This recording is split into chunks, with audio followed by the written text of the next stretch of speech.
नमस्कार. जनादेश 2017 कार्यक्रमात मी श्रीराम केळकर आपलं स्वागत करतो. 10 महानगरपालिका, महाराष्ट्रातल्या 25 जिल्हा परिषदा, 283 पंचायत समित्यांच्या निवडणुकांचे निकाल आज जाहीर होत आहेत. सर्वांचं लक्ष या निकालांकडे लागलंय आणि सर्वाधिक लक्ष लागलं आहे ते अर्थातच मुंबई महापालिकेकडे. त्याची कारणं बरीच आहेत. या सगळ्या निकालांचा अभ्यास करण्यासाठी, या निकालांचं विश्लेषण करण्यासाठी आज या चर्चेत माझ्याबरोबर आहेत माझे सहकारी शैलेश पेठे, सकाळचे निवासी संपादक राहुल गडपाले आणि शिवसेनेचे प्रवक्ता अरविंद भोसले. आपण अरविंदजींपासून सुरुवात करूया. प्रेक्षको, मला एक गोष्ट मुद्दाम चर्चेच्या सुरुवातीला सांगायची. जेव्हा स्टुडिओमध्ये आम्ही आलो आणि 12 वाजता आपला हा चर्चेचा कार्यक्रम सुरू होणार, 12 वाजायच्या आधीच अरविंद सरांनी आम्हाला सगळ्यांना पेढे वाटले. त्यांचा आत्मविश्वास चेहऱ्यावर दिसतोय. 114ची मॅजिक फिगर सेना गाठणार हे त्यांच्या बोलण्यातून, त्यांच्या देहबोलीतून जाणवतंय. अरविंद सर, आपण इथूनच सुरुवात करूया. हा आत्मविश्वास अजूनही तुम्हाला आहे का? सर, आता कसं आहे की अपेक्षा आणि वास्तव या दोन्ही टोकावरती समजा लोक असतात, परंतु कर्तव्य आणि अधिकार म्हणजे आम्ही मागची अनेक वर्ष सातत्य काय हवं नको मतदारांना इथपासून ते त्यांच्या सर्व अडीअडचणीमध्ये शिवसेना उतरत असते. आणि जेव्हा आम्ही आमचा कर्तव्य पार पडतो तेव्हा आमचा अधिकार असतो लोकांना जाऊन मतदान मागणं. मुंबईमध्ये जो मतदानाचा टक्का वाढलेला आहे तो विशेषतः आपण 227 पैकी 146 असे प्रभाग आहेत की ज्या प्रभागामध्ये शिवसेनेचे मराठी बहुल प्रभाग आहेत, तिथे मोठ्या प्रमाणात शिवसेनेचे मराठी मतदार आहेत. तर त्या ठिकाणी घरामध्ये जाऊन शिवसेनेने ज्या पद्धतीने मतदारांना विनंतीतून बाहेर काढलेला आहे, हा मतांचा टक्का ॲव्हरेजमध्ये जरी आपण 54% घेतला मुंबईसाठी, तर तो काही ठिकाणी एवढंच चेहऱ्यावरती आहे की रोज आपण समजा अभ्यास करतोय तर मग परीक्षेच्या आदल्या दिवशी रात्री जागरण करा आणि शिवसेने बाबतीत नाहीये. आम्ही निश्चित सातत्याने लोकांमध्ये असतो. लोकांची कामं, लोकांचे प्रश्न सोडवण्यासाठी शिवसेनेचे पक्षप्रमुख माननीय उद्धव साहेब यांनी ज्या पद्धतीने आम्हाला दिशा ठरवून दिली त्या दिशेने आमची वाटचाल चालली आहे. निश्चित यश हे शिवसेनेचं आहे. आणि म्हणून मी आपल्याकडे येताना सुरुवातीला तोंड गोड करण्यासाठी पेढे घेऊन आलो होतो. हा विश्वास मला मनामध्ये हा मुंबई पुरता जो हा विषय झाला. राज्याच्या अनुषंगाने बोलायचं झालं तर साधारणतः 246 विधानसभेच्या मतदारसंघावरती हे जिल्हा परिषद, या पंचायत समित्या आणि या महापालिकेचे इलेक्शन आता होत आहेत. परंतु शिवसेनेची मतं ही विधानसभेला जे आमदार आहेत तेवढी तर स्थिर आहेतच, परंतु त्यापेक्षा आधी शिवसेनेने झेप घेतलेली आहे. इतर राष्ट्रीय पक्षांच्या बाबतीमध्ये ज्या लोकांच्या निराशा झालेल्या आहेत ती मतं सुद्धा शिवसेना आपल्याला घेऊन येण्यासाठी ही यशस्वी झालेली आहे. खेदाची गोष्ट एवढी आहे, दुर्दैवाची गोष्ट एवढी आहे की आता ज्या पद्धतीने भाजपला विधानसभेला आणि लोकसभेला मतदान झालं होतं तर ते जवळजवळ 1/3 घसरले दिसत आहे. तिपटीने भाजपची मतं घसरली दिसत आहेत. पण काँग्रेस आणि राष्ट्रवादी सुद्धा काही ठिकाणी तुम्हाला आघाडी देताना दिसेल, परंतु शिवसेनेची आघाडी ही अत्यंत निर्णायक आहे. मुंबई तर आहेच आहे, मुंबई, ठाणे, नाशिक तर आहेच आहे, परंतु संपूर्ण महाराष्ट्रामध्ये आपण पाहत आहे तर शिवसेना ही यशस्वीरित्या पुढे जाते. मतमोजणीचे कल हातामध्ये येत आहेत. जसा काळ पुढे जाईल तसे हे चित्र स्पष्ट होईल. राहुल सर, मी तुमच्याकडे येतो. आता अरविंदजी असं म्हणाले की मतांची टक्केवारी वाढली. मला थोडा एक वेगळा प्रश्न राहुल तुम्हाला विचारायचा आहे. 11 लाख मतदारांची नावं यादीतून गायब झाली. मुळातच मतदारांची संख्या कमी झाली, मतदानाचा टक्का वाढला. हा आकडा फसवा वाटतो का राहुल तुम्हाला? निश्चितच खूप गोंधळ होता या सगळ्या प्रक्रियेमध्ये. आपण गेल्या काही इलेक्शन्समध्ये आणि जेव्हापासून इलेक्ट्रॉनिक वोटिंग मशीन्स आणि या सगळ्या पद्धतीत काही बदल झाले तेव्हापासून आपण बघितलं असेल की गेल्या 2-3 मागच्या विधानसभा निवडणुकीच्या वेळेस सुद्धा काही प्रमाणात हा घोळ झाला होता. पण मतदानाचा टक्का वाढलाय का? तर हो, वाढलाय. आणि यासोबतच आपण एक जो मुद्दा आहे तो सातत्याने आता दुर्लक्ष होतंय, कारण की पॉलिटिकल बाजू जेव्हा पुढे येते तेव्हा त्यातला टेक्निकल मुद्दा हा बहुतेक वेळा मागे जातो. यावेळेस तुम्ही या गेल्या 5 वर्षामध्ये मुंबईमध्ये आलेल्या लोकांची आणि वाढलेली लोकसंख्या याचं सगळं प्रमाण आणि तरुण मतदार त्याचा वाढलेला टक्का हे जर कॅल्क्युलेशन पुढे घेऊन जर त्याचा विचार केला तर तुम्हाला लक्षात येईल की हा जो आहे घोळ आणि याचा आकडा नक्कीच फसवा आहे असं म्हणता येईल. मला वाटतं राहुलजी, या इलेक्शन जे आपण पाहिलं, ही निवडणूक जर पाहिली तर हा सर्व प्रचार शिवसेना भाजपच्या भोवतीच केंद्रित राहिला. याबरोबर काँग्रेस, राष्ट्रवादी, इतर अपक्ष असतील, हे पक्ष आहेत याचा कुठे उल्लेख झाला नाही, माध्यमातूनही झाला नाही. आणि आता ही जी वेळ आहे ती मुख्यमंत्र्यांचं होतं की परिवर्तन होणारच, माझा शब्द आहे. उद्धव ठाकरेंचं होतं माझं वचन. आता शब्द आणि वचन यामध्ये मतदारांनी कौल कोणाला टाकलेला आहे असं वाटतंय? यात बेसिकली शैलेश असं आहे की शिवसेना आणि राहुलजी बीजेपी थोडंसं बघितलं आता ग्राफिक्स आपल्याला दिसत आहे शिवसेना 75 आता 2012 साली होते आत्ताचे पण आपण आकडेवारी आपण बघतोय मुंबई महानगरपालिकेची हा आतापर्यंतचं तुम्ही जर गेल्या मागच्या विधानसभा आणि लोकसभा निवडणुकांपासून ते आतापर्यंतचं शिवसेना आणि बीजेपीचं जर राजकारणाचा पॅटर्न तुम्ही बघितला तर यांनी राजकारणच या पद्धतीने केलंय की विरोधी पक्ष दिसताच कामा नये. म्हणजे ही दोघं सत्तेत राहून केंद्रात आणि राज्यात दोन्ही ठिकाणी सत्ता उपभोगून सुद्धा हे ज्या पद्धतीने ही स्ट्रॅटेजी आखली जाते आणि ज्या पद्धतीने एकमेकांवर वार केले जातात आणि इलेक्शनच्या आधी वेगळं मतदान होईपर्यंत वेगळं. आणि तुम्ही बघत असाल की काल संध्याकाळीच बीजेपीचे प्रदेशाध्यक्ष रावसाहेब दानवे उद्धव ठाकरे वैयक्तिक कारणासाठी जाऊन भेटले. वैयक्तिक कारणांसाठी जाऊन बसले. तर कोटेट वैयक्तिक कारण आपण म्हणूयात त्याला, म्हणजे त्यांच्या मुलाचं लग्न हा वेगळा भाग झाला त्यातला. पण तरी सुद्धा ही जी काही समीकरण या पद्धतीने बदलतात, म्हणजे मी मारल्यासारखं करतो आणि तू रडल्यासारखं कर, अशा स्वरूपाची जवळपास ही परिस्थिती आहे आणि त्याचे रिझल्ट्स आता आहेत ते समोर दिसतातच आहेत. दुसरा भाग यातला जो महत्वाचा आहे तो की बीजेपी तुम्ही बघत असाल की गेल्या काही दिवसांमध्ये बीजेपी वाढते, पण महाराष्ट्रातल्या इतर भागात ती वाढते. आज जे काही निकाल शिवसेनेच्या बाजूने आले आहेत त्यामुळे उद्धव ठाकरेंना सुद्धा एक त्यांनी खूप जबरदस्त त्यांची बाजू प्रूव्ह करून दाखवली आहे, हे पण आपण अमान्य करू शकतो. अरविंदजी हे जर निकाल पाहिलेत आता कल आपल्याकडे येत आहेत यावेळी शिवसेनेने देश भाजपचं उलट होतं पूर्ण देश मग महाराष्ट्र मग मुंबई तरी सुद्धा मुंबईत त्यांनी पूर्ण ताकद लावलेली होती. पण या निवडणुकीच्या आधी ज्या शिवसेनेच्या ज्या आपण म्हणूया टॅक्टिक्स असतील किंवा एक राजकीय खेळी असतील, गोव्यामध्ये भाजपच्या विरोधात लढायचं, त्यानंतर हार्दिक पटेलला तुम्ही इकडे आणलात एक वेगळा एक हे केला, यूपीमध्ये आम्ही सर्वाधिक जागा आम्ही आता लढू तिथेही आमचं हे आहे, कुठेतरी असं राष्ट्रीय पक्ष होण्याच्या दृष्टीने हे करण्याची एक टॅक्टिक्स होती का खराच प्रवास तुमचा तसा होणार? नाही, खरा प्रवास हा आधीच सुरू होणार होता, परंतु वंदनीय शिवसेना प्रमुखांनी ज्यावेळेला संपूर्ण देशामध्ये शिवसेनेच्या बाबतीमध्ये लोकांना फार आकर्षण होतं, लोकांना त्यावेळेला उत्सुकता होती, परंतु त्यावेळेला भाजपचं जे शीर्ष नेतृत्व होतं, अटलजी असतील अडवाणीजी असतील, त्यावेळेला शिवसेना प्रमुख आणि अडवाणी आणि अटलजी ते वेगळ्या स्तरावरती जेव्हा तो विषय होत होता तेव्हा शिवसेना प्रमुखांनी त्यांना विश्वास दिला होता की मी महाराष्ट्रामध्ये हा शिवरायाचा विचार हा अधिकाधिक लोकांपर्यंत पोहोचवतोय, देशभरामध्ये तुम्ही काम करा. परंतु नंतर ज्या पद्धतीने म्हणजे लालच बुरी बला होतीये असं जर प्रकार भाजपकडून चालू झाला आणि केंद्रात आणि राज्यात सत्तेमध्ये असणारा भाजप म्हणजे ती काय जी आसुरी महत्वाकांक्षा जी चालू झाली आणि मग शिवसेना ज्या पद्धतीने लोकांचे विषय सातत्याने मांडते, जरी मी केंद्रात सत्तेमध्ये असलो, राज्यात सत्तेमध्ये असलो, सरकारमध्ये आहोत याचा अर्थ मी सरकार जमा झालेलो नाही, लोकांच्या हिताची प्रश्न आम्ही मांडत राहणार, लोकांची अडीअडचणी मी निश्चित मांडत राहणार.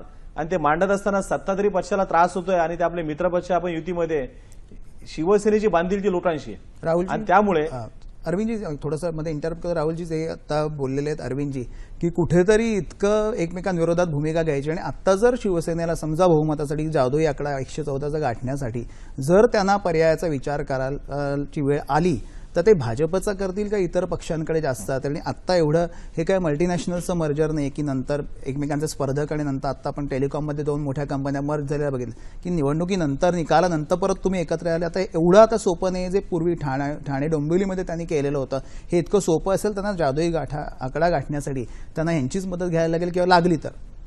बघा आताचे ट्रेंड्स बघतोय त्या ह्याच्यात जवळपास 33 ते 34 जागा अजून बहुमताचा तो जो मॅजिक फिगर आहे तो गाठण्यासाठी शिवसेनेला गरजेचे आहेत. पुढच्या 2 तासामध्ये बऱ्यापैकी हे पिक्चर क्लिअर होईल. पण मला यात काहीही डाऊट वाटत नाही की जेव्हा यांना एकमेकांची गरज पडेल किंवा कुठेतरी अगदीच 2-4 जागांचा फरक असला तर तो कदाचित ते इतर ठिकाणावरून काही अपक्ष नगरसेवक आणि अशा वेगळ्या पद्धतीने एकही मला वाटतं ते जमवू शकतात. त्याच्यासाठी काही फार मोठा वेगळा विचार करण्याची गरज नाही. पण जेव्हा जर शिवसेनेला यात किमान 10 किंवा 15 अशा डबल फिगरची जर गरज पडली तर त्यांना बीजेपी शिवाय दुसरा ऑप्शन त्यांच्याकडे शिल्लक नाही. मनसेच्या संदर्भात त्यांची काय भूमिका आहे ही निवडणुकीच्या आधी राज ठाकरेंनी त्यांना ज्या पद्धतीने निरोप पाठवला होता आणि ज्या पद्धतीने त्याला उद्धव ठाकरेंनी रिॲक्ट केलं त्याच्यावरून आपल्याला लक्षात येईल की ते ऑब्व्हियसली मनसेसोबत जाण्यास तेवढे इच्छुक नसतील. आणि ज्या पद्धतीने कालपासूनच म्हणजे जे परवापर्यंत एकमेकांवर आगपाकड करणारे नेते कालपासून ज्या पद्धतीने एकमेकांच्या गळाभेटी घ्यायला सुरुवात केली त्याचा अर्थ असाच आहे की सत्तेची समीकरणं जुळवण्यासाठी ही दोघंही नंतर एकमेकांसोबत यायला तयार होतील असं माझं तरी. हाच धागा घेऊन आपण अरविंदजींकडे जाऊया. अरविंदजी, गोरेगावच्या सभेमध्ये शिवसैनिकांच्या साक्षीनं उद्धव साहेबांनी सांगितलं की आता ह्याच्या पुढे राज्यात युती नाही, 25 वर्षे युतीमध्ये आम्ही सडलो, आता ही 114ची मॅजिक फिगर गाठण्यासाठी जर आकडा कमी पडला तर आता राहुलजी म्हणाले तसं ते तुमचे नैसर्गिक मित्र ठरतील का? वळणाचं पाणी वळणालाच मिळेल का असं आपल्याकडे सांगा म्हणतात. अरविंदजी. सर, नैसर्गिक मित्रांनी वळणाचं पाणी विषय असा आहे की आता शिवसेना तशी ढोळधोळ आपण पाहत आहे ती मॅजिक फिरायच्या दिशेने चालू आहे आणि अजून बऱ्याचशा जागांचे निकाल बाकी आहेत. मला वाटत नाही की ती वेळ येईल. रात्राला विषय असा की मुंबई तशीच मुंबईची लोकसंख्या साधारणतः 2.25 कोटीच्या आसपास आहे, अधिकृत मतदार आणि अनधिकृत मतदार, आणि त्यात मुंबईमध्ये सकाळी 7 ते रात्री 11च्या दरम्यान आजूबाजूचे 3 जिल्हे आहेत, रायगड असेल, ठाणे असेल, पुणे असेल, इथून ज्या पद्धतीने लोक मुंबईमध्ये येतात कामासाठी सकाळी 7 ते रात्री 11, हा मुंबईवरती जो भार पडतो, ज्या मुंबईचे जे इन्फ्रास्ट्रक्चर आहे, पाणी असेल, लाईट असेल, जे संपूर्ण गोष्टी आहेत, या दरम्यान मुंबईची लोकसंख्या ही निश्चित साधारणतः 2.5 कोटीच्या पुढे जाते. आणि एवढ्या कमी क्षेत्रफळाचा भूभार आणि एवढी मोठी लोकसंख्याचं नियोजन करताना शिवसेना सातत्याने मुंबईच्या विकासामध्ये सर्वच पक्षांची मदत घेत आलेली. मी पुन्हा एका पक्षाचं नाव घेणार नाही, कारण जरी बहुमत सातत्याने मुंबईकर जनता ही शिवसेना देत आली तरी सुद्धा शिवसेना सर्व पक्षांचा विचार, त्यांचं सहकार्य घेऊन एका विकासाच्या अनुषंगाने ती वाटचाल करते आणि तोच विषय जो आहे तो पुढे सुद्धा होत राहील. रात्राला ती नैसर्गिक मित्रांनी वळणाचं पाणी म्हणत असाल तर तशी वेळ असं मला वाटत नाहीये. काल जे आता आदरणीय आपल्याकडे जे काही पत्रकार आहेत सकाळचे, तर त्यांनी राहुलजींनी सांगितलं की काल डाळाभेटी झाल्या, तर डाळाभेट भाजपचे जे अध्यक्ष आहेत महाराष्ट्राचे दानवेजी, ते मातोश्रीवरती गेले होते. त्यांनी ते निमित्त होतं त्यांच्या मुलाच्या लग्नाची पत्रिका.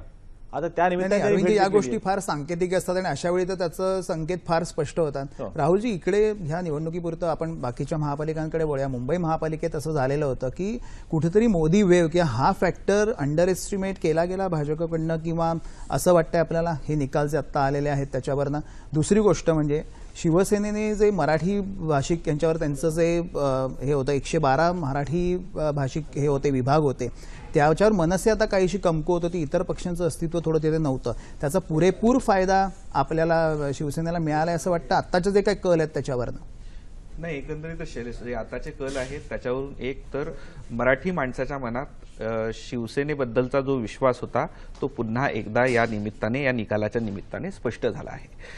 मराठी माणसाचं मुंबईतलं जे अस्तित्व आहे ते कायम धोक्यात राहिलं आहे. बाहेरून येणारे लोंढे आणि त्या विषयात मनसेने जी काही मध्यंतरीच्या काळात आणि जेव्हा त्यांनी पहिली निवडणूक जिंकली त्या काळात त्यांनी घेतलेली भूमिका आणि आताची भूमिका याच्यात प्रचंड फरक आहे. म्हणजे टोलनाक्याच्या संदर्भात सुद्धा मनसेने जे काही केलं आणि नंतर ते सगळं आंदोलन ज्या पद्धतीने गळून पडलं आणि जी काही त्यांची सगळी भूमिका होती त्या सगळ्या गोष्टीचा तुम्ही जर एकत्रित विचार केला तर या सगळ्या गोष्टींचा खूप चांगल्या पद्धतीने, आणि मला उद्धव ठाकरेंना यासाठी कमेंट द्यायला लागेल की त्यांनी खूप सुनियोजित पद्धतीने आणि खूप लो प्रोफाईल लावून खूप चांगल्या पद्धतीने हा निकाल लावून घेतला आणि यांनी खूप पुरेपूर सगळ्या संधीचा, इव्हन तुम्ही जो मोदी फॅक्टरचा उल्लेख करता आहात, डिमॉनिटायझेशनचा जो निर्णय होता त्याचा जर कुठल्या पक्षाने योग्य फायदा उचलला असेल तर तो शिवसेनेने उचलला आणि त्याचा त्यांना निश्चित रिझल्ट भेटला असं म्हणायला लागेल. राहुलजी, मी एक आणखीन थोडा वेगळा मुद्दा घेऊन तुमच्याकडे येतो. याच्यामध्ये कोणताही एक विशिष्ट पक्ष, कोणताही एक नेता यांच्याकडे बोट दाखवून मी बोलत नाहीये, पण निवडणुकीच्या प्रचारामध्ये जी भाषा वापरली गेली,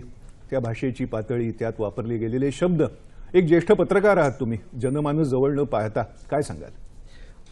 आपण कायम बघतो म्हणजे संसदीय लोकशाही प्रणालीत ज्या पद्धतीने गेल्या काही वर्षांमध्ये हे सगळे बदल होत आहेत. एक तर याच्यात मी कायम मानतो की जो पक्ष सत्तेत असतो, म्हणजे इथं कुठलाही पक्ष असतो, कदाचित जेव्हा राष्ट्रवादी काँग्रेस आणि काँग्रेस सत्तेत होते, आता बीजेपी सत्तेत आहेत, हे असे पक्ष जेव्हा सत्तेत असतात, तुम्ही जर लोकशाही संसदीय लोकशाही प्रणालीचा अवलंब करताय, तुम्ही जर लोकशाहीचा मार्ग आपला आहे आणि आपण त्या मार्गाने चाललोय, तर तुम्हाला तुमच्या लोकशाही प्रणालीत जर तुम्ही विरोधी पक्षाला स्थान देणार नसाल किंवा विरोधी पक्षाचं अस्तित्व मान्य करत नसाल तर मला वाटतं त्या लोकशाही प्रणालीला धक्का पोचण्याची तेवढीच जास्त शक्यता असते. आणि तेच गेल्या याच्यात म्हणजे तुम्ही केंद्रात बघा, केंद्रात त्याच पद्धतीने विरोधकांचं अस्तित्व जे आहे ते जपण्याचं काम सत्तेतल्या लोकांकडून होत नाहीये आणि त्याचा हा सगळा परिणाम आहे. आणि ऑब्व्हियसली ज्या पद्धतीची भाषा वापरली जाते त्यामुळे ऑब्व्हियसली मतदार, इथला सर्वसामान्य माणूस हा सर्व खूप वाईट पद्धतीने या सगळ्या प्रक्रियेपासून दूर होत चाललाय आणि त्याला खूप वाईट पद्धतीच्या भावना त्याच्या मनात राजकारणाबद्दल एकंदरीत निर्माण व्हायला लागली. याचा प्रत्येक राजकारण्यानं मला वाटतं खूप मनापासून विचार करण्याची गरज आहे. हा मुद्दा विचारात घेण्यासारखा आहे की प्रत्येक राजकारण्यांनी याचा मनापासून विचार केला पाहिजे. ही चर्चा आपण पुढे सुरू ठेवणार आहोत, पण तत्पूर्वी वृत्त विभागातून आमची प्रतिनिधी सोनल चव्हाण आपल्याला ताजी माहिती देते. जाऊया सोनल चव्हाणकडे. मुंबई महानगरपालिकेच्या निकालाकडे सर्वांचं लक्ष लागलेलं आहे. सर्वात मोठा अर्थसंकल्प ज्या महानगरपालिकेचा असतो त्याचे कल काहीसे हाती येत आहेत. आता सध्या जे कल आलेले आहेत त्या कलानुसार शिवसेनेनं निर्णायक आघाडी घेतलेली दिसते. त्यामागोमाग भाजपा हा दुसऱ्या क्रमांकाचा पक्ष ठरताना दिसतोय. गेली 25 वर्ष शिवसेनेची मुंबई महानगरपालिकेत सत्ता होती. ती मराठी मतदारांनी पुन्हा शिवसेनेला कौल दिल्याचं सध्याच्या कलांवरनं दिसून येत आहे. मुंबईतले जे मराठी पॉकेट्स आहेत, जे मराठी वॉर्ड आहेत, लालबाग परेल सारखे वॉर्ड असतील, तिथे शिवसेनेनं पुन्हा मुसंडी मारलेली दिसते. गेल्या काही काळात तिकडे शिवसेनेचं प्राबल्य थोडंसं कमी होत होतं. मनसेच्या उदयानंतर तिथे काहीशी शिवसेने पिछाडीवर जाताना दिसत होती. आता मात्र या भागात शिवसेनेचं नेतृत्व पुन्हा एकदा ठसठशीत दिसून आलेलं दिसतंय. मनसे, राष्ट्रवादी आणि काँग्रेसचा मात्र या मुंबई महानगरपालिकेच्या निवडणुकीत धुव्वा उडालेला दिसतोय. माजी महापौर ज्या आहेत श्रद्धा जाधव, त्या पुन्हा एकदा निवडून आल्या आहेत. त्यांची ही 6व्यांदा मुंबई महानगरपालिकेवर निवड आहे. दादर जो शिवसेनेचा बालेकिल्ला मानला जातो, मनसेनंही तिथे काहीचं वर्चस्व सिद्ध केलेलं आहे. तिथे मनसेच्या स्वप्ना देशपांडे, माजी महापौर विशाखा राऊत आणि भाजपाच्या तेजस्विनी जाधव यांच्यात चुरस आहे. काही वेळापूर्वी भाजपाच्या तेजस्विनी जाधव ह्या तिथे आघाडीवर होत्या. त्यामुळे निकाल काय हाती येतो हे आता याच्याकडे आता लक्ष द्यावं लागेल. माजी आमदार मंगेश सांगळे जे पूर्वी मनसेत होते, त्यानंतर ते आता भाजपातून नगरसेवक पदाची निवडणूक लढवत आहेत. तेही काहीतरी पिछाडीवर गेलेले दिसत आहेत. दक्षिण मुंबईतनं अतुल शहा भाजपाचे, यांनाही आघाडी घेता आलेली नाही. मुंबईत मुलुंडमध्ये खासदार किरीट सोमय्या यांचा मुलगा नील सोमय्या याने आघाडी घेतलेली दिसते. पण जसे सेनेची मराठी भागात वर्चस्व वाढलेलं दिसतंय, तसं गुजराती पट्ट्यात भाजपाचा कल वाढलेला दिसतोय. त्यामुळे आता सेनेला जादुई आकडा गाठता येतोय की नाही हे बघावं लागेल. धन्यवाद सोनल, तू दिलेल्या माहितीबद्दल. आपल्याबरोबर चर्चेत भाजपच्या ज्येष्ठ नेत्या आणि प्रवक्त्या कांताताई नलावडेही आलेल्या आहेत. कांताताई, स्वागत आपलं चर्चेमध्ये. आपण अनेक स्टुडिओत, आपण अनेक चॅनलवर पण जाता, आतापर्यंत सगळे कल आलेले आहेत. आत्ताचे जर कल जर बघितले तर कुठेतरी मुंबई महापालिकेपुरतं बोलायचं झालं तर मराठी अस्मितेचा मुद्दा हा मोदी लाटेपेक्षा किंवा परिवर्तन किंवा जे शब्द मुख्यमंत्र्यांनी केलं होतं तो जास्त भारी पडतोय असं आपल्याला वाटतं. आणि दुसरं म्हणजे आपण एक ज्येष्ठ नेत्यात भाजपचा हा सगळा प्रचार हा मुख्यमंत्र्यांच्याच भोवती फिरला गेला. राज्यभर मला वाटतं पंकजा मुंडे असतील, मुनगंटीवार असतील, दानवे असतील, त्यांनी जास्त सभा घेतल्या होत्या किंवा किंबहुना तेवढ्याच सभा घेतल्या, पण केवळ मुख्यमंत्र्यांचं जे होती फिरत राहिलं त्याचा फायदे किंवा तोटे भाजपाला होत आहेत असं दिसतंय आपल्याला. मुख्यमंत्र्यांच्या भोवती प्रचार फिरत राहिला किंवा मुख्यमंत्र्यांनी म्हणजे मुंबई महानगरपालिका म्हणजे ज्या सर्व 10 महानगरपालिका आणि जिल्हा परिषदा म्हणजे प्रत्येक ठिकाणी त्यांच्या सभा म्हणजे झालेल्या आहेत. एकूणच पाहिलं तर मुख्यमंत्र्यांवरच ही पूर्ण जबाबदारी असल्यासारखं होतं. दुसऱ्या फळीचे आमचे जे नेते आहेत, मग तुम्ही आता जसं सांगितलं सुधीर मुनगंटीवार म्हणजे त्या ठिकाणी आहेत. त्याचबरोबर पंकजाताईंनी काही ठिकाणी घेतल्या. बीडमध्ये त्यांनी जास्त लक्ष दिलं. पश्चिम महाराष्ट्रामध्ये त्यांनी काही सभा म्हणजे घेतलेल्या आहेत. म्हणजे गिरीश बापट असतील, चंद्रकांत दादा पाटील असतील, विनोद तावडे असतील. परंतु पूर्ण भर हा मुख्यमंत्र्यांवर होता. आपण जर पाहिलं की मुंबई महानगरपालिकेमध्ये आम्हाला आत्मविश्वास होता की आम्ही 1 नंबरवर येऊ, परंतु एकूणच आतापर्यंत जे म्हणजे आपण पाहतो आहोत रिझल्ट जो येतोय किंवा तर शिवसेना पुढे आहे आणि त्याच्या पाठोपाठ भारतीय जनता पार्टी 2 नंबरला आहे. आता या ठिकाणी तुम्ही जे सांगितलं की मराठी मतदार किंवा मराठी भाषिक जिथे राहतात तिथे शिवसेनेला आघाडी मिळालेली दिसतीये. आणि हे एकूणच असं लक्षात येतंय कदाचित हा मराठा क्रांती मोर्चा जो मध्ये म्हणजे मोर्चे झाले मराठा आरक्षणासाठी, म्हणजे मुख्यमंत्र्यांनी कितीही टाहो फोडून सांगितलं की आम्ही TISS कडून म्हणजे त्याचे 2700 पानांचं म्हणजे तयार केलेलं आहे, कोर्टाकडे सादर केलेलं आहे, परंतु जोपर्यंत निकाल हाती येत नाही तोपर्यंत लोकांचा विश्वास नसतो. अरविंदजींना मला वाटतं काहीतरी बोलायचं आहे. कांता पूर्ण माझं होते बोलू दे. परंतु त्यामुळं कदाचित आणि शिवसेनेचं नेहमीच मराठी भाषिकांच्या बद्दलची आत्मीयता आणि मराठी भाषिकांना मुंबईतल्या म्हणजे सुरक्षित कोणापासून राहू शकतो तर शिवसेना. 92 साली जो दंगा झाला तेव्हापासून एक आत्मविश्वास निर्माण झालेला आहे. परंतु मनसे कुठेतरी जोडीला होती, पण आता मनसे मागे झाल्यामुळे तो इथे शिवसेनेचा फायदा झालेला आपल्याला दिसतोय. अरविंदजी, नॉन महाराष्ट्रीयन जे मतदार आहेत तिथे मात्र भारतीय जनता पार्टीचा पगडा अजूनही दिसतो. कारण आता 2 नंबरला आम्ही जे आहोत, आमच्या ज्या जागा म्हणजे पुढे आहेत तर त्या सर्व म्हणजे गुजराती आणि म्हणजे उत्तर भारतीय जो मतदारसंघ आहे त्या ठिकाणी म्हणजे दिसतात. ते एकूणच चित्र तरी असं दिसतंय की भारतीय जनता पार्टीला मराठी भाषिकांनी नाकारले का किंवा म्हणजे नाराज आहे का, हे सुद्धा कुठेतरी आम्हाला आत्मपरीक्षण करण्याची गरज आहे. आणि आम्ही कुठे कमी पडलो हे सुद्धा पाहणं भारतीय जनता पार्टीच्या दृष्टीने योग्य ठरेल. अरे म्हणजे कांताताई म्हणाला आम्ही कुठे कमी पडलो, आता कमी तुम्हाला जर पडलं तर तुम्ही त्यांची साथ घेणार काय, त्यांना सांगून टाका तुम्ही. मुंबईतला मराठी माणूस असेल किंवा मुंबईतला मराठी भाषिक असेल, यांनी भाजपला तेवढं स्वीकारलं नाहीये असं कांताताई किंवा आत्ताच्या समजा निटालून समजा दिसतंय. परंतु हीच परिस्थिती संपूर्ण महाराष्ट्रामध्ये सुद्धा आहे. मराठी सुद्धा बोलताना विधानसभेच्या मतदारसंघाशी संबंधित ही निवडणूक आहे आणि त्या ठिकाणी भाजप जवळजवळ एक तृतीयांश खाली येते आणि शिवसेना ही स्थिर आहे किंवा वाढलेली आहे आणि काँग्रेस राष्ट्रवादी सुद्धा तुम्हाला त्या ठिकाणी दिसेल. परंतु मुख्यमंत्र्यांनी मागच्या 2.5 वर्षामध्ये जे समजा महाराष्ट्रामध्ये राज्याचा कारभार हातामध्ये आहे, आपण म्हणाला की फक्त मुख्यमंत्रीच प्रचारामध्ये दिसत होते. महाराष्ट्राबाबतीमध्ये मुख्यमंत्र्यांनी किती कामं केली, काय कामं केली त्याच्यावरती चर्चेचा वेगळा विषय होऊ शकतो. परंतु भाजपमधले कोणी नेते आपल्या लेवलला येऊ नयेत ह्याची काळजी मुख्यमंत्री मागच्या 2.5 वर्षात नक्की घेतली दिसते. काही नेत्यांच्या पाठीमध्ये रस्ता शुक्ल राष्ट्र लावून द्यायचं, काही नेत्यांच्या रस्त्यात चौकशीच्या भारा टाकायचं, काही स्वतःच्या पक्षातले सिनियर नेते असतील, सिनियर मंत्री असतील, 5-5, 6 वेळा विधानसभेमध्ये आलेले आहेत.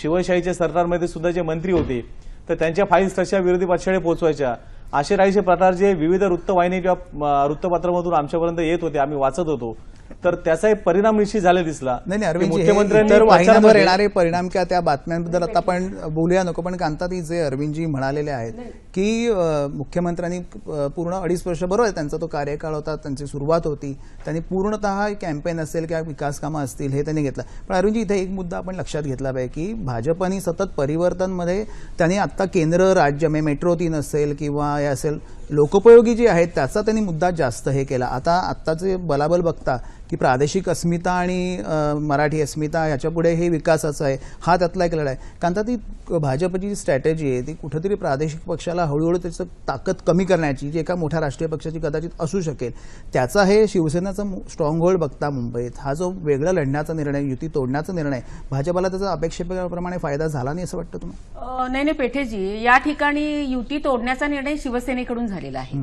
भारतीय जनता पार्टीकडून झालेला नाही. भारतीय जनता पार्टीचं पूर्ण मानस होता की शिवसेनेवर युती व्हावी आणि त्या ठिकाणी जर का विधानसभेच्या निकालांवरून आम्ही काही जास्त जागा मागितल्या तर खरं म्हणजे ते वास्तव होतं. आणि दुसरा मुद्दा आमचा होता की पारदर्शीपणाचा, की शिवसेनेने किती नाकारला. तर हे यांनी काही निराधार आरोप आमच्यावर करू द्या, आता काही मी म्हणजे शत्रुत्वाच्या भूमिकेमध्ये नाही, त्यामुळे ते शत्रुत्वाच्या भूमिकेतून अजून बाहेर पडत नाही, परंतु मी आता असं बोलणार नाहीये. परंतु एकूणच जर आपण पाहिलं तर मुंबईमध्ये प्रयत्न त्यांनी केले, महाराष्ट्रामध्ये तुम्ही जे सांगता की आम्ही मागे अजिबात गेलेलो नाही, जिल्हा परिषदांमध्ये बऱ्याच ठिकाणी आम्ही शून्य होतो, त्या ठिकाणी आमचे उमेदवार जिल्हा परिषदेमध्ये निवडून आलेत. पुण्यामध्ये आम्ही 1 नंबरवर आहोत, नाशिकमध्ये आम्ही 1 नंबरवर आहोत, सोलापूरमध्ये आम्ही 1 नंबरवर आहोत, अमरावतीमध्ये आम्ही 1 नंबरवर आहोत.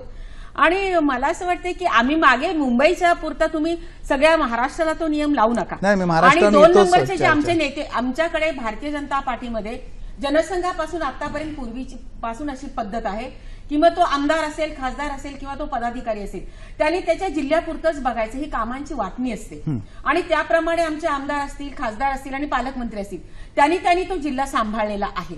आणि मुख्यमंत्री हा सर्वांचा प्रमुख आहे, ते सरकारी चेहरा आहे आणि त्यामुळे महाराष्ट्र सरकार काय काय करते हे सुद्धा म्हणजे दाखवण्यासाठी किंवा म्हणजे हे निमित्त आहे, या माध्यमातून सर्व जनतेसमोर मतदारांपर्यंत आम्ही काय केलं हे सांगण्याचं म्हणजे ही संधी असते आणि ती मुख्यमंत्र्यांच्या द्वारे केलेली आहे.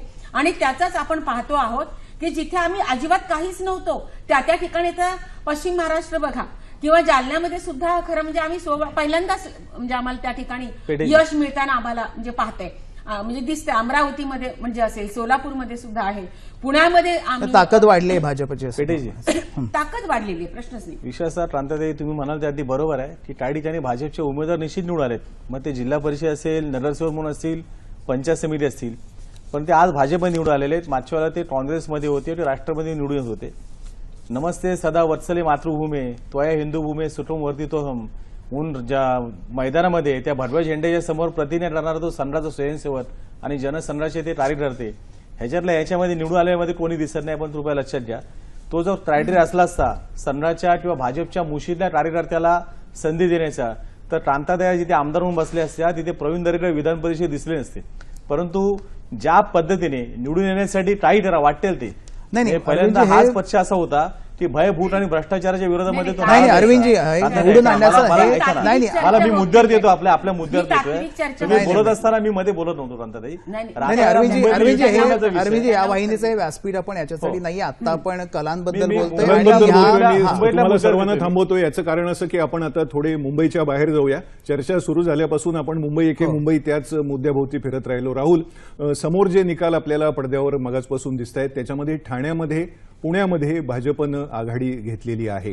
या ठिकाणी मराठी अस्मिता, मराठी बाणा या मुद्द्याकडे लक्ष न देता लोकांनी विकासाकडे लक्ष दिलं. राहुल, काय सांगाल तुम्ही? याच्यात दोन मुद्दे आहेत. एक परिवर्तन आणि विकास. डेव्हलपमेंटल अजेंडा घेऊन बीजेपी सरकार गेल्या काही वर्षांपासून काम करत आहे आणि त्यांनी वारंवार त्यांचं प्रमोशन करताना सुद्धा पॉलिटिकल मुद्द्यांवर प्रमोशन न करता त्यांनी विकासाचे मुद्दे किंवा डेव्हलपमेंटशी रिलेटेड मुद्दे पुढे घेऊन ते मतदारांकडे गेले. त्याचा मला वाटतं या बाकीच्या सगळ्या एरियामध्ये त्यांना फायदा झाला. मुंबईची स्थिती जी होती ती मुंबईची स्थिती वेगळी आहे. इथे मराठी मतदार आणि इथलं सगळं सेंटिमेंट जे आहे तो फार वेगळा विषय आहे.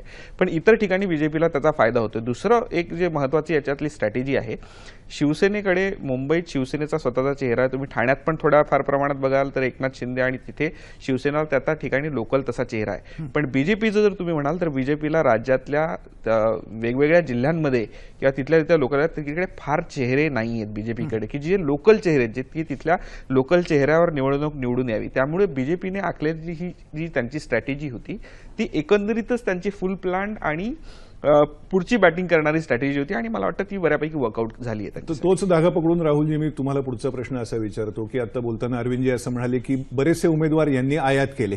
काही राष्ट्रवादीतून फुटले, काही काँग्रेसमधून फुटले, काही सेनेतून फुटले. तो इथे मुद्दा नाहीये. पण जे मूळचे भाजपचे नव्हते ते निवडणुकांच्या आधी काही काळ भाजपमध्ये आले आणि ते मुंबई सोडून महाराष्ट्राच्या बाकीच्या भागातून निवडून आलेले आपल्याला दिसत आहेत. हा भाजपचा विजय मानायचा का जे फुटून आलेले नेते आहेत त्यांचा विजय मानायचा? नाही, एक याच्यात असं आहे की ही जी इलेक्शन असतं ही आपण मिनी विधानसभा म्हणतो, पण ही तिथल्या स्थानिक लोकांची, म्हणजे तुम्ही तसं म्हणाल तर फार सर्वसामान्य माणसाचा एकदम आमदाराशी किंवा खासदाराशी तेवढा कनेक्ट नसतो, पण निदान नगरसेवक जवळपास प्रत्येक माणसाला माहीत असतो की तो तिथे किती कनेक्टेड आहे तो. आणि ही काय की इतक्या वर्षानंतर सेपरेटली हे पक्ष वेगवेगळी निवडणूक लढत आहेत. त्यामुळे बहुतेक ठिकाणी असं झालं की कोणाला उमेदवारी मिळाली, कोणाला नाही मिळाली, खूप फाटाफूट झाली. त्यामुळे हे एकदम साहजिक होतं की या पक्षातून त्या पक्षात आणि त्या पक्षातून या पक्षात लोक गेलीत आणि ती निवडून आलीत.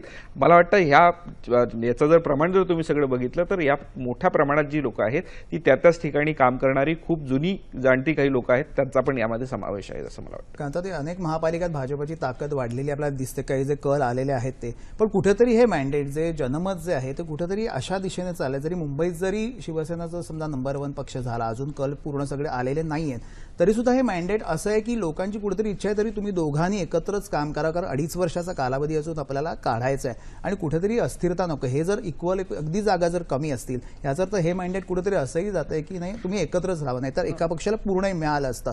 ह्या दृष्टीने पुढे वाटचाल राज्यभराचा विचार करता काय असणार? एकूणच राज्यभराचा विचार करताना नाही म्हटलं तरी विचाराने आम्हाला कोणता पक्ष जवळ असेल तर तो शिवसेना आहे. आणि त्या एका मुद्द्यावर मग मुंबई असेल काय किंवा इतर महानगरांमध्ये असेल काय, तर आम्ही हा नक्कीच विचार करू की आम्हाला मदतीची गरज असेल तर आम्ही शिवसेनेलाच जवळ करणार. आणि इतक्या वर्षांची आमची मैत्री होती किंवा विचाराने आम्ही एकत्र आहोत. आणि आता या विधानसभा लोकसभा निकालांच्या नंतर भारतीय जनता पार्टीला असं वाटलं की आपली ताकद वाढते तर आपल्या काही जागा अधिक वाढवून मिळाव्या आणि त्या दृष्टीने मुंबईमध्ये आमची युती होऊ नाही शकली. परंतु एकूणच महाराष्ट्रामध्ये पाहिलं तर खरं म्हणजे युती नाहीच आहे. वेगवेगळ्या ठिकाणी आम्ही वेगवेगळ्या म्हणजे स्वतंत्रपणे आम्ही लढतो आहोत. आणि अशाही परिस्थितीमध्ये आता जो बाहेरून आलेल्या लोकांचा विषय आपण या ठिकाणी परंतु त्या ठिकाणी खरं फार नगण्य आहे. आता मी स्वतः तुम्हाला सांगते की पश्चिम महाराष्ट्र आणि उत्तर महाराष्ट्र आणि मराठवाड्यामध्ये मी म्हणजे सभा घेतलेल्या आहेत आणि त्या ठिकाणी मला आढळून असं आलं की समजा ज्या ठिकाणी 10 आमचे उमेदवार आहेत तर त्या ठिकाणी 3 उमेदवार निश्चित बाहेरून आलेले आहेत. आहेत. त्याचं कारण ग्रामीण भागामध्ये भारतीय जनता पार्टीने म्हणजे हातपाय पसरलेलेच नव्हते. म्हणजे पहिल्या प्रथम हा खरं म्हणजे प्रयोग आहे.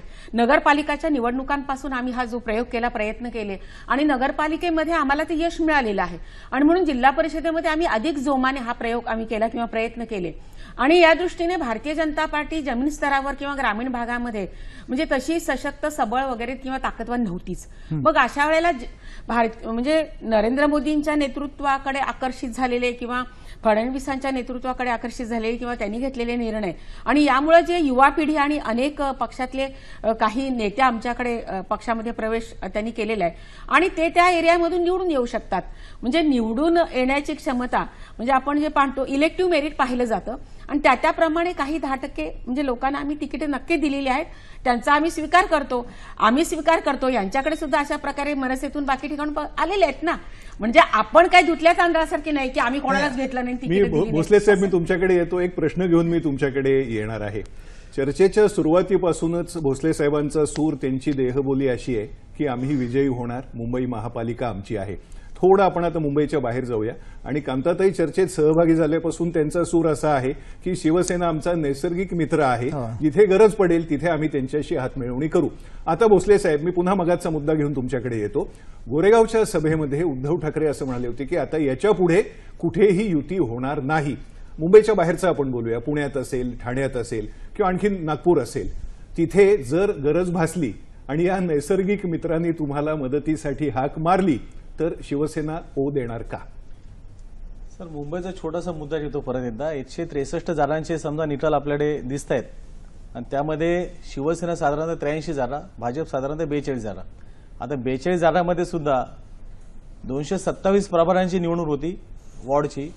शिवसेनेने 3186 इच्छुक उमेदवार होते, त्यातल्या 270 जणांना तिकीट द्यायच्या होत्या.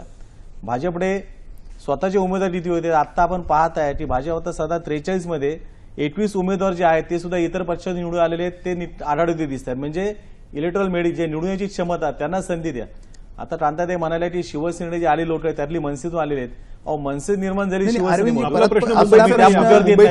आपण जो विषय मांडताय की शिवसेना भाजपची मदत घेणार का किंवा भाजप शिवसेना मदत करणार मुंबई सोडून, तर मुंबई सोडून राहणारा विषय असा, ज्या पद्धतीने महाराष्ट्रामध्ये शिवसेनेची व्याप्ती वाढत चाललेली आहे, लोकांचा विश्वास आम्ही संपादन करतोय, तर अशी परिस्थिती निर्माण होईल असं मला वाटत नाही. तुम्ही म्हणता विश्वास संपादन करतोय, पण ह्या निवडणुकात किंवा प्रचारात सुद्धा लोकात एकच सूर उमटत होता की हे शिवसेना सरकारचा पाठिंबा काढणार का किंवा हे पुढे सरकार टिकू देणार नाहीत. त्यानंतर इतर विरोधी पक्षांनी सुद्धा त्याच्यात बरंच खतपाणी ओतलं होतं.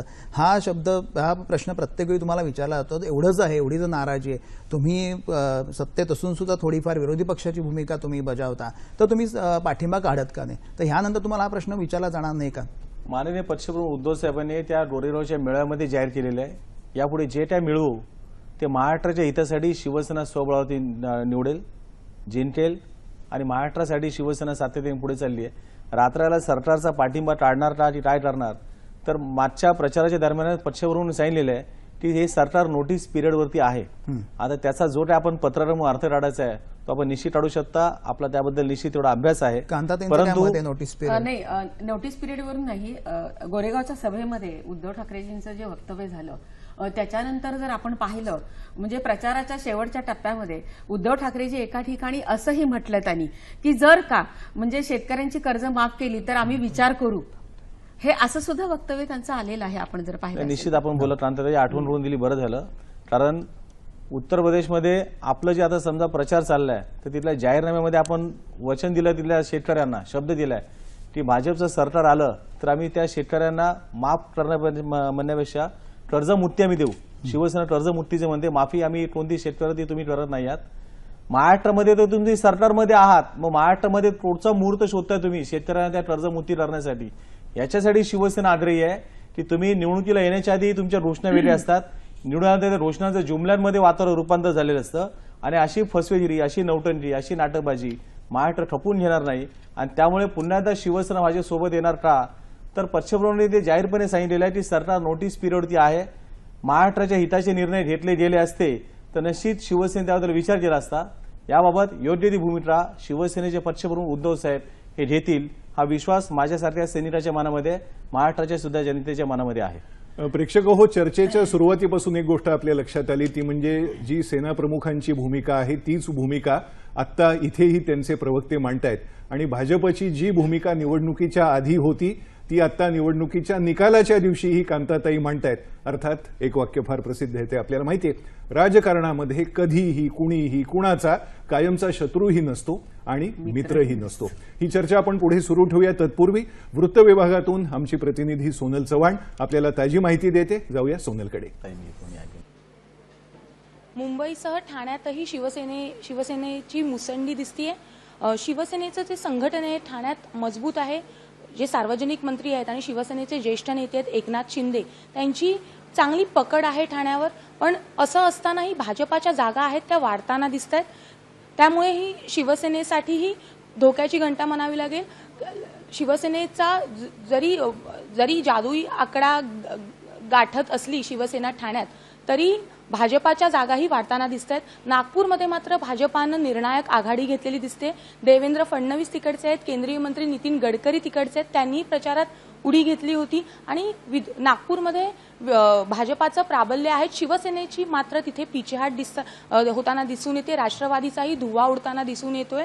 त्याप्रमाणे पुण्यात मात्र काँग्रेस आणि राष्ट्रवादी आघाडीच्या ऐवजी भाजपा मुसंडी मारताना दिसते. भाजपाची तिथे स्पष्ट बहुमताकडे वाटचाल सुरू आहे.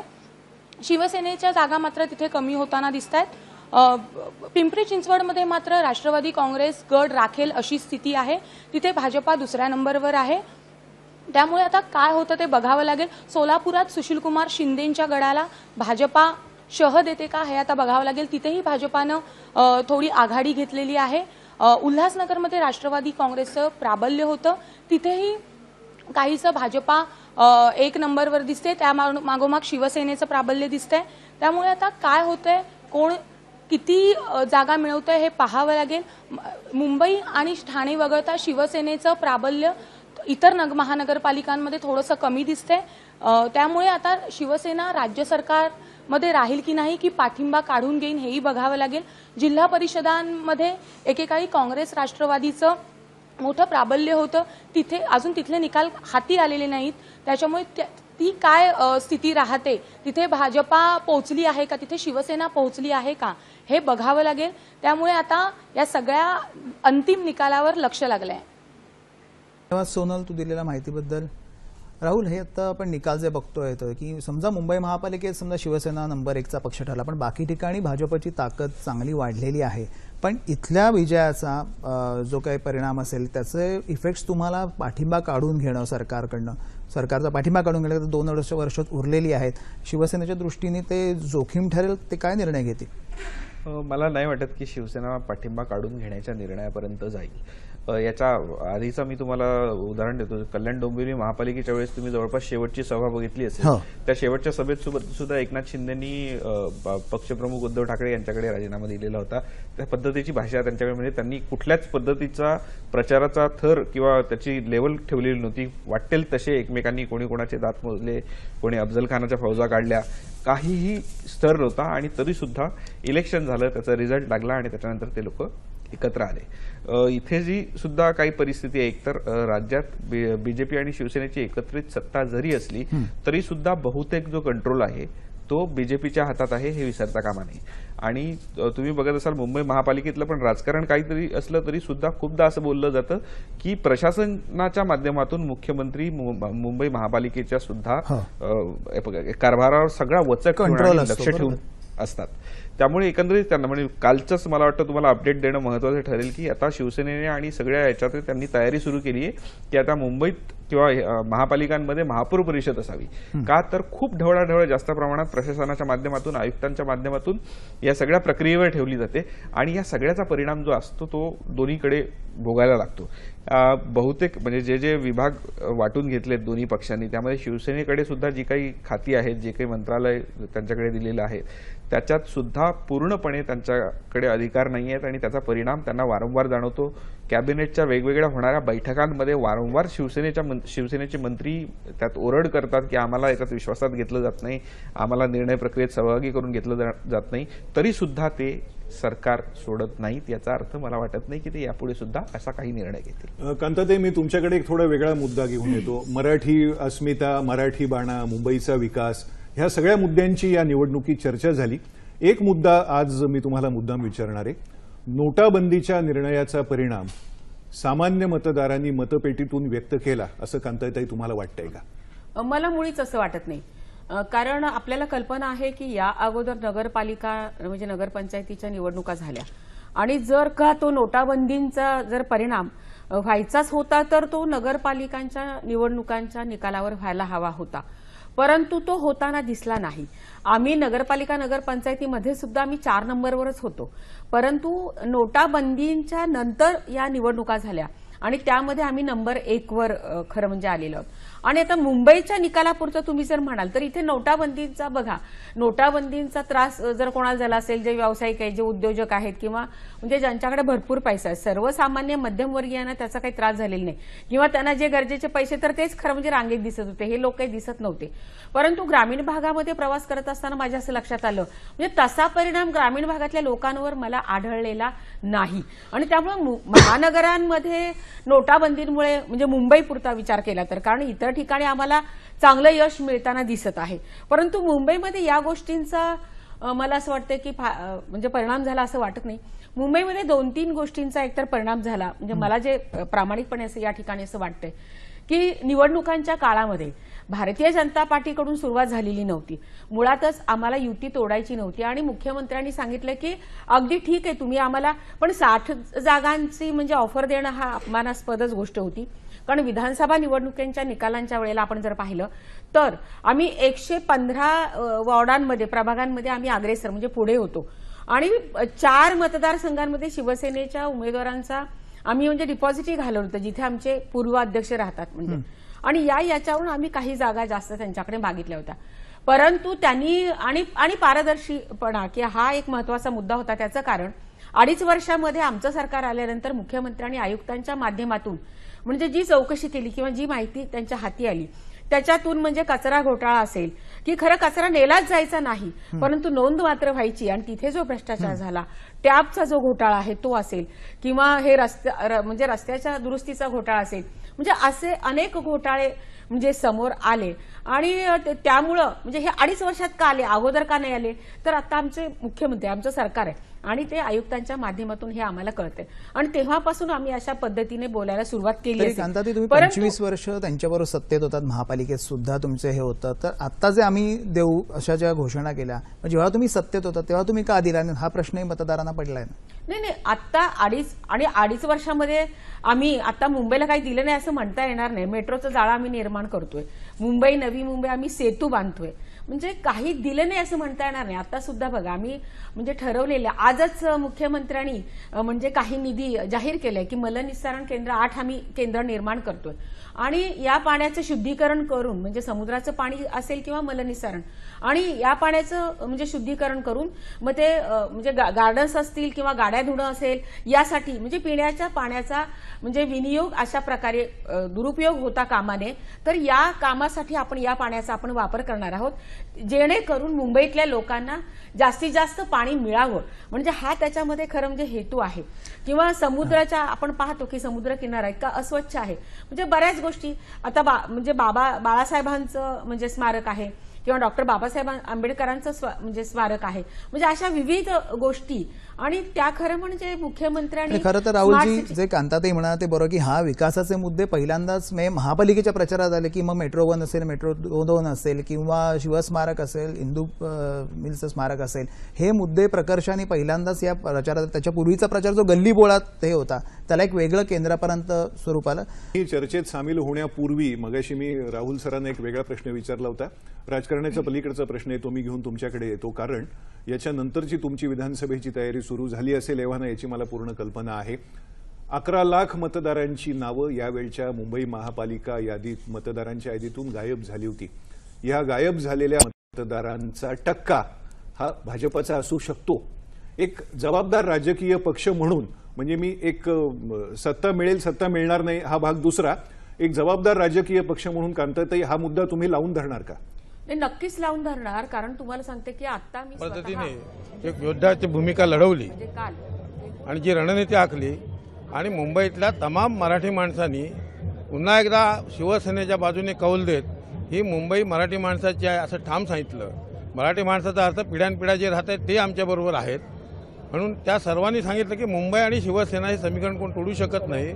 त्याचा प्रत्यय येतोय आणि मला सर्वात आनंद एवढाच आहे की आदरणीय शिवसेना प्रमुखांचं दादरच्या संदर्भामधलं असलेलं जे स्वप्न आहे ते आमच्या दादरच्या जनतेने पुन्हा एकदा शिवसेना प्रमुखांच्या बाजूने कौल देऊन हा दादर हा शिवसेनेचा आहे आणि शिवसेना म्हणजे जी एक मनामध्ये खंत होती ती दूर केली, आमदारकी दिली आणि आता नगरसेवकपदही आमच्या पदरी देऊन दादरमध्ये शिवसेनेचा जो पहिला सुरुवात झाली तो दादर शिवसेनेचा आहे. पुन्हा एकदा दादरच्या मतदान सांगितलं त्याबद्दल मनापासून मी त्यांना धन्यवाद देतो. मोठा प्रश्न आता सत्ता प्रस्थापित करण्याचा आहे. आता शिवसेना सत्ता प्रस्थापित कशा प्रकारे करणार आहे? बीजेपी सेकंड पार्टी आहे. आतापर्यंत आलेल्या निकालामध्ये शिवसेना जवळजवळ 90 ठिकाणी आघाडीवर आहे आणि आमच्या मागोमाग 50-52 ठिकाणावर भाजप आघाडीवर आहे, बाकी सगळे मागे आहेत. त्यामुळे शिवसेना निर्विवाद आता राहिलेल्या 50 जागांमध्ये निर्विवाद शिवसेनेला जे आता 20-22 जागा पाहिजे त्या निर्विवाद मिळतील. शिवसेना उद्धवजी सुरुवात आम्ही गरज पडली तर भाजपला नाही करणार. गरज पडल्याचा प्रश्नच नाही. निकाल लागल्यावर हा दर्ताचा विषयच नाही. आम्ही आज मुंबईकरांनी शिवसेना स्वीकारले हे निर्वात सिद्ध केलेलं आहे. महाराष्ट्रात बाकीचं तुम्ही चित्र बघता कशा प्रकारे सेनेचं वर्चस्व प्रस्थापित झालं बाकीच्या भागामध्ये देखील? ठाण्यामध्ये आम्ही निर्वात पुढे चाललेलो आहोत, उल्हासनगरमध्ये निर्वात पुढे चाललेलो आहोत, नाशिकमध्ये आम्ही 2 नंबरला आहोत आणि इतर ठिकाणी विदर्भामध्ये मात्र भारतीय जनता पक्ष पुढे आहेत. जिल्हा परिषदेचे अजून कल आमच्याकडे सर्वांच्याच बाबतीतले कल येत नाहीयेत. जिल्हा परिषदेवर सुद्धा शिवसेना चांगलं आपलं पूर्वीचं स्थान नक्की टिकवेल किंवा त्याच्यापेक्षा पुढे जाईल. हा प्रश्न होता की कुठे ना कुठे महानगरपालिकेच्या सत्तांतरावरती राज्यातलं गणित अवलंबून आहे. इथून पुढचं गणित कशा प्रकारे राज्यामध्ये शिवसेना आणि भाजप एकत्र राहणार आहे का? इथून पुढे देखील तो विषय नंतरचा आहे. शिवसेना भाजप एकत्र राहणार हा विषय नंतरचा आहे, पण शिवसेना ही महाराष्ट्रामध्ये जनतेने अनिवार्य स्वीकारलेला आहे. हा इशारा भाजपला दिलेला आहे, तो इशारा दिलेला आहे आणि शिवसेनेच्या भावने निर्वात कौल देऊन ह्या महाराष्ट्रामध्ये शिवसेना हा नंबर 1 पक्ष लौकिक अर्थाने 100% राहणार आणि लोकांच्या मनामधला पक्ष हे राहणार हे सिद्ध झाले. कुठे ना कुठे हे एकूण चित्र सध्या स्पष्ट मात्र नक्की झालेलं एकूण कशा प्रकारे पुढची जी आहे चित्र समोर येते ते दुपारपर्यंत आपल्याला समजेल. महाराष्ट्रातलं त्याचबरोबर मुंबई ज्या प्रकारची वर्चस्वाची लढाई आपण बघत होतो की सेना आणि भाजपमध्ये होत होती, त्याच्यामध्ये कोण पुढे येईल हे देखील एक महत्त्वाचा विषय असेल. पण त्याचबरोबर एकूण महाराष्ट्रातल्या बाकीचा जर बघितला, पुण्यामध्ये जर बघितलं, नाशिकमध्ये बघितलं तर तिकडे बीजेपीने चांगल्या प्रकारे मुसंडी मारली. त्यामुळे बीजेपीसाठी देखील खूप एक विन विन सिच्युएशन आहे. ज्या वेळेला मागच्या जर निकालाचा रिझल्ट बघितला, ज्या वेळेला बीजेपीला ज्या जागा होता त्यामध्ये निश्चितच मोठ्या प्रमाणात भर पडले. त्यामुळे बीजेपीसाठी देखील मग तो एक रुरल महाराष्ट्र असो किंवा अर्बन महाराष्ट्र असो, दोन्ही ठिकाणी बीजेपी जे खूप चांगल्या प्रकारे सध्या तरी जे ट्रेंड्स आहेत त्याच्यावर वाटचाल करताना आपल्याला दिसते. शैलेश सर. Hello 1 2 3 hello. आपला मुद्दा असा होता, आपण कांताताईंशी मुद्दा घेण्यापूर्वी कांताताई एका गोष्टीचं आपल्याला निश्चित कौतुक करायला लागेल आणि राहुलही त्याच्यात माझ्या मताशी सहमत होतील की आता आपण रावते साहेबांचं स्टेटमेंट बघितलं, चर्चेमध्ये आपल्याकडे अरविंद भोसले सहभागी झाले होते. सेनेच्या नेत्यांचा गृहपाठ अतिशय उत्तम आहे. सगळ्यांच्या बोलण्यामध्ये एकवाक्यता आहे, सगळ्यांच्या बोलण्यामध्ये समान मुद्दे आहेत. याचा अर्थ उद्धव साहेबांनी या सगळ्यांची निश्चित आधी शिकवणी घेतलेली आहे. माध्यमांसमोर कोणी काय बोलायचं, कांताताई तुम्ही त्यांच्या पक्षाच्या नसलं तरी या गोष्टीसाठी आपल्याला त्यांचं कौतुक नक्कीच करावं लागेल. आपण बोलत होतो ते जी मतदारांची नावं गाळली गेली, तो मुद्दा घेऊन पुढे जाऊ आणि मग मी राहुल सरांकडे येणार आहे. नाही, खरं म्हणजे हे फार गंभीर गोष्ट आहे की पहिल्या प्रथम असं झालंय की एवढ्या मोठ्या संख्येने मतदार म्हणजे गायब. कारण गायब म्हणजे इमारती गायब झालेल्या आहेत. एका घरातले आणि इतकी विचित्रपणे मतदार यादी सुद्धा तयार केली आहे की 6 माणसांचं कुटुंब आहे, त्याच्यातले 3 जे आहेत म्हणजे मतदार ते वेगळ्या प्रभागामध्ये आणि 3 जिथे राहतात तिथे, म्हणजे अशा विचित्र पद्धतीने हे सुद्धा झाले.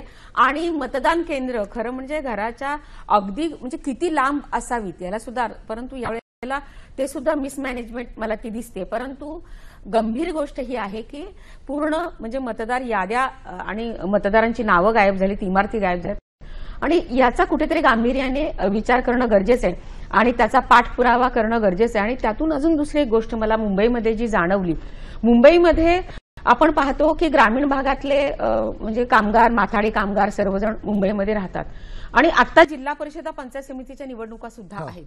तर मी 2-3 दिवसापूर्वी असा प्रवास, मी 2-2 वाजेपर्यंत मुद्दाम सर्व भागामध्ये, तर बसेस इथले मुंबईचे मतदार त्या 20 तारखेला रात्री त्या गाड्यांमधून ते ग्रामीण भागामध्ये मतदानाला बाहेर चाललेले होते. म्हणजे त्यांचं दोन्हीकडेही मतदान असतं. खरं या बाबतीमध्ये सुद्धा खरं निवडणूक आयोगाने मला असं वाटतं की गांभीर्याने लक्ष देणं गरजेचं आहे की पाहिजे तेव्हा मुंबईत, पाहिजे तेव्हा ग्रामीण भागामध्ये त्याचा सुद्धा हा खरं म्हणजे परिणाम होतो. आणि जे मतदार गायब झालेत, म्हणजे भारतीय जनता पार्टीचे गायब झाले असं मला म्हणजे सर्व पक्षीय, परंतु हे व्हायला नको होतं आणि ही गंभीर गोष्ट आहे, त्याचा पाठपुरावा आम्ही नक्की करू. राहुल, मी तुमच्याकडे एक थोडा वेगळा मुद्दा घेऊन येतो. पत्रकार म्हणून तुम्ही समाज मनाचा बरीच वर्ष अभ्यास करताय.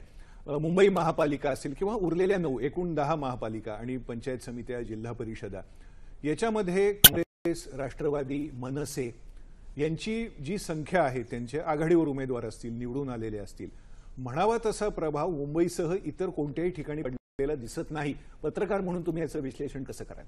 नाही, याच्यात मेजर आहे राष्ट्रवादी काँग्रेस, मनसे, इव्हन आपण निवडणुकीच्या चर्चा करत होतो तो आपला, मला वाटतं आपल्या याच्यातून मिसिंग आहे बऱ्याच वेळेस, MIM ची आपण चर्चा करत होतो बहुतेक, MIMचा फॅक्टर यावेळेस कदाचित याच्यात दिसेल.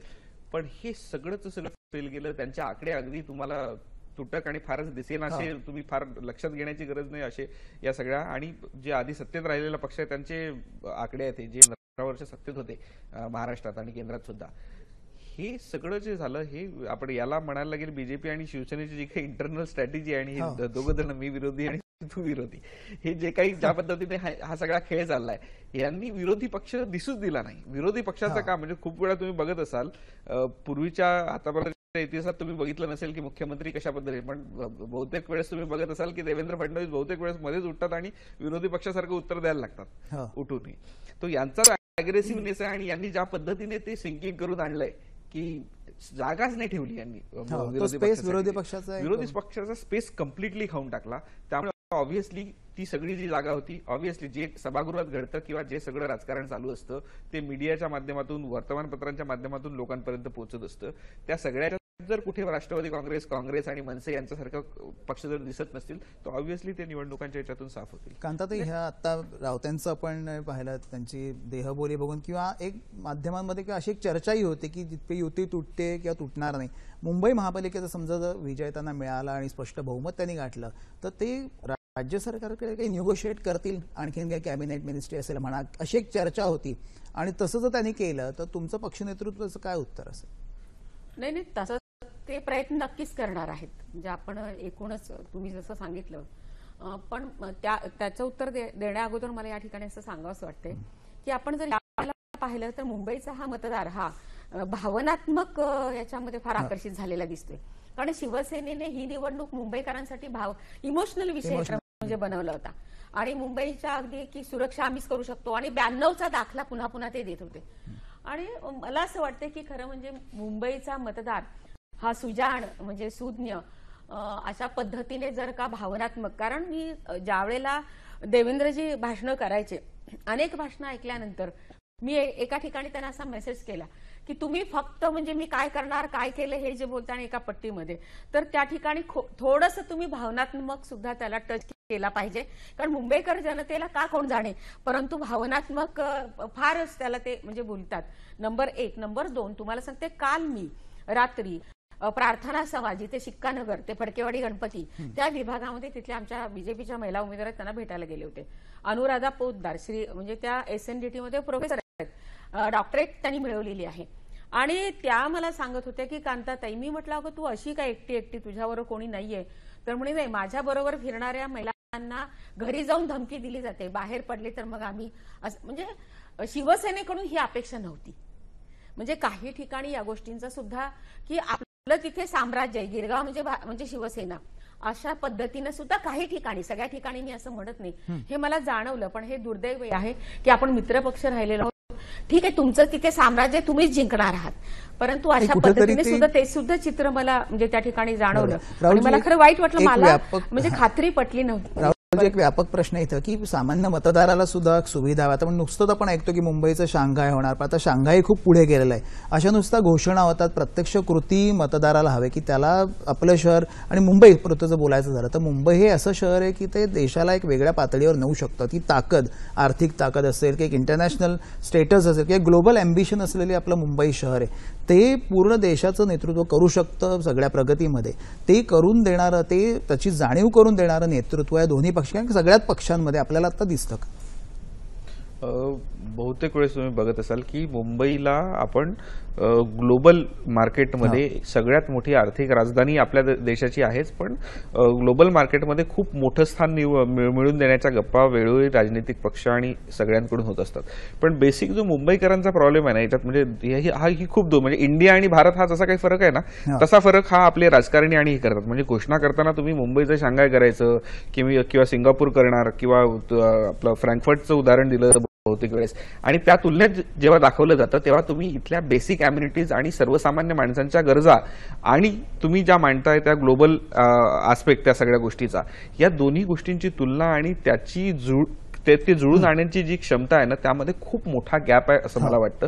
बहुतेक वेळेस हे जेव्हा लक्षात येतं, मुंबईतल्या मराठी माणसाचा खूप वर्षापासूनचा प्रॉब्लेम आहे इथे येणारे लोंढे आणि त्याच्यामुळे असुरक्षित असलेला इथला मराठी माणूस कायम अशा कुठल्या तरी ताकदीच्या किंवा दुसऱ्यांच्या बळावर आपलं काय म्हणतो आयुष्य जगत असतो. त्याला स्वतःच्या आयुष्याची हमी वाटत नाही. घरातून निघाला माणूस की तो घरी परत येईल की नाही इथपर्यंत त्याच्या मनात धाकधूक असते. अशा शहरात या माणसांकडे शिवसेनेशिवाय पर्याय नाही अशी भूमिका त्यांच्या मनात तयार झाली आहे. कारण की बाकी सगळं आहे, बीजेपीचं आपण सगळं बॅकग्राऊंड बघतो की एक काँग्रेस राष्ट्रवादी काय पद्धतीने करत होते पण माहिती आहे. बीजेपीचं बहुतेक याच्यात तुम्ही बघत असाल सगळं इंडस्ट्रियलिस्ट आणि बिझनेसमॅन असा त्यांचा अप्रोच आणि हे आहे. त्याच्यामुळे मुंबईतल्या माणसाला साहजिकच कधीही शिवसेनाच जवळची वाटेल, कारण की त्याला त्याशिवाय अल्टरनेटिव्ह ऑप्शन नाहीये. मनसे होता ऑप्शन पण त्यांनी त्याचा तसा कंट्रोल त्यांना ठेवता आला आणि त्याचे मराठी मतांचं पण ते त्यांना मिळालं शिवसेनेला. प्रेक्षक हो, आपण चर्चेला 12 वाजता सुरुवात केली तेव्हा निकाल कल यायला सुरुवात झाली होती. 10 वाजता मतमोजणी सुरू झाली. आता दुपारचा 1 वाजतोय. बऱ्यापैकी निकाल स्पष्ट होत आहेत. केवळ मुंबई महापालिका नाही, इतरही महापालिका, त्यानंतर जिल्हा परिषदा, पंचायत समित्या या सगळ्यांचेच निकाल आता हळूहळू आपल्यापर्यंत पोहोचायला सुरुवात झाली आहे. या चर्चेमध्ये पूर्वार्धामध्ये शिवसेनेचे प्रवक्ते अरविंद भोसले सहभागी झाले होते. चर्चेच्या उत्तरार्धात भाजपच्या प्रवक्त्या कांताताई नलावडे आल्या. चर्चेच्या सुरुवातीपासून आपल्याबरोबर सकाळचे निवासी संपादक राहुल गडपाले होते. या चर्चेचा सारांश म्हणून आपण एक नक्की सांगू शकतो की मुंबई महापालिका आणि इतर महापालिकांमध्ये स्वतंत्र लढल्यामुळे भाजपच्या जागा या वाढल्या आहेत हे आपल्याला पडद्यावर स्पष्ट दिसतंय. आता 114ची मॅजिक फिगर शिवसेनेनं गाठल्यानंतर सरकारमधून बाहेर पडायचं की नाही या प्रश्नाचं उत्तर सेनेच्या दोन्ही नेत्यांनी तो निर्णय पक्षप्रमुख घेतील असं सांगितलं. आणि जसं माझे सहकारी शैलेश पेठ म्हणाले की हा सरकारवर दबाव आणण्याचाही एक प्रयत्न असू शकतो. एका मुद्द्याकडे आपण कांताताईंचं लक्ष वेधलं, राहुल सरांचं लक्ष वेधलं. 11 लाख मतदारांची नावं यावेळी या मतदार यादीतून गायब झाली होती. हाही मुद्दा दुर्लक्ष करून चालणार नाही. आतापर्यंत जे निकाल हाती आले आहेत त्याच्यामध्ये मुंबई महापालिकेपुरता विचार केला निर्विवाद सेना आघाडीवर असल्याचं दिसतंय. बाकी ठिकाणी भाजपच्या जागा वाढत आहेत, इतरही पक्षांच्या जागा आपल्यासमोर येत आहेत. चर्चेचा समारोप करताना या सर्व मान्यवरांचे मी आभार मानतो. माझे सहकारी शैलेश पेठे, आमचे तंत्रज्ञ, वृत्त विभागातील माझे सर्व सहकारी, आमचे संपादक यासह मी श्रीराम केळकर जनादेश 2017 मधून आपला निरोप घेतो. नमस्कार.